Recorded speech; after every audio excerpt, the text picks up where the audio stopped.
చిన్నపిల్లల birthday celebrations అనుకుంటున్నారా? ఏం తెలవకుండా చేయడానికి? పెద్దవాళ్ళది, తనకన్నీ తెలుసు. అన్నీ చూయించి చేయాలి, దాపెట్టుకొని చేయాలి. ఎంత కష్టం తెలుసా? చూద్దామా? అయోటేల్స్ ఫ్యామిలీ మెంబర్స్ అందరికీ హాయ్. అందరు ఎట్లున్నారు? మంచిగా ఉన్నారా? నేను కూడా మంచిగా ఉన్నా. ఇక్కడ పాపం వీళ్ళు అష్ట కష్టాలు పడి ప్రిపరేషన్స్ చేసుకుంటున్నారు, బర్త్డే ప్రిపరేషన్స్. బెలూన్స్ ఊది అన్ని డెకరేటివ్ ఐటమ్స్ తీసుకొని వచ్చి పాపం డెకరేషన్స్ అన్నీ చేసుకుంటున్నారు.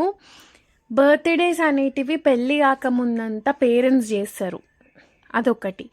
పెళ్ళైన తర్వాత అందరి హస్బెండ్స్ చేయాలని రూల్ ఏం లేదు. కాకపోతే కొంతమందికి ఇంట్రెస్ట్ ఉంటుంది, కొంతమందికి ఇంట్రెస్ట్ ఉండదు.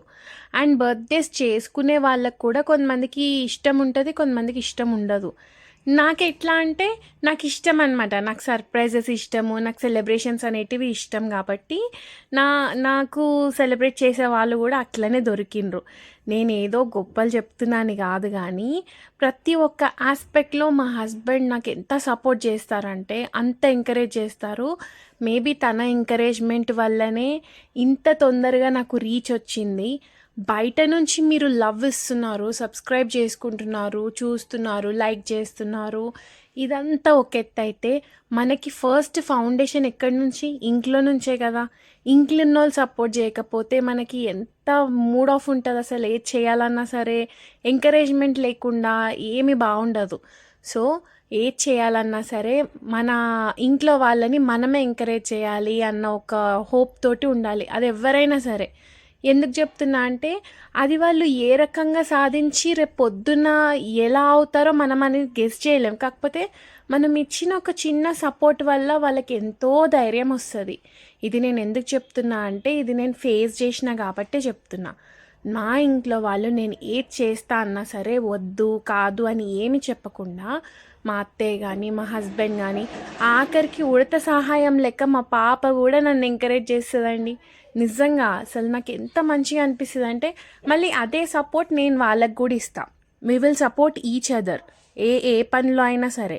ఇంకా కేక్ మీద కూడా చూసిరు కదా, మన ఛానల్ పేరు రాసుకొని తీసుకొచ్చేసిరు. నాకైతే మస్తు అనిపించింది.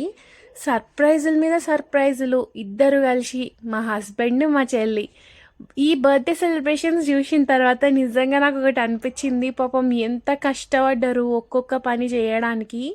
30 years వచ్చినాయి అని చెప్పేసి 30 గిఫ్ట్స్ తెచ్చిర్రు.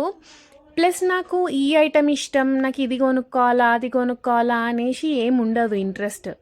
మరి వీళ్ళకి అసలు ఎట్లా తట్టినాయి ఐడియాస్, ఎట్లా తట్టినాయి? కొంతమందికి కొన్ని ఇష్టాలు ఉంటాయి. సో దాని ప్రకారం మనం గిఫ్ట్స్ చూస్ చేసుకొని రావచ్చు. అసలు దేని మీద ఇంట్రెస్ట్ లేని వాళ్ళకి ఎట్లా గిఫ్ట్స్ చూస్ చేసుకొని వస్తారో నాకు అర్థం కాలేదు. పాపం చాలా కష్టపడి ఉంటారు. నాకు ఈ ప్రిపరేషన్స్లోనే అర్థమైపోయింది వీళ్ళు ఎంత కష్టపడినరో. కానీ ఈ కష్టాన్ని నేను గౌరవిస్తున్నా, ఐ రెస్పెక్ట్ దేర్ ఎఫర్ట్. కానీ సెలబ్రేషన్స్ మాత్రం ప్రతి ఒక్కటి ఎక్సలెంట్గా జరిగింది. ఈ కార్డు 21st గిఫ్ట్ అంట. దీనికి ఒక రీజన్ ఉంది, అది నువ్వే గెస్ చేయాలని చెప్పేసి అంటున్నారు. మా హస్బెండ్ నాకు ఫస్ట్ రాసిన లవ్ లెటర్ అది. నేను నెక్స్ట్ వీడియోలో గిఫ్ట్స్ ఏమొచ్చినాయో చూపిస్తా. ఓకే, సెలబ్రేషన్స్ ఇంకా ఉన్నాయి. ఇంకా నెక్స్ట్ వీడియోలో నేను మీకు చాలా చూపించాలి. గిఫ్ట్స్ ఏమొచ్చినాయి, బర్త్డే నైట్ ఎక్కడికి పోయినాము, ఏమేం చేసినాం, ఇవన్నీ చూడకుండానే అయిపోతుందా? కాదు కదా. సో మనం నెక్స్ట్ వీడియోలో కలుస్తాము. అప్పటి వరకు stay healthy, keep smiling and keep subscribing to our YouTube channel.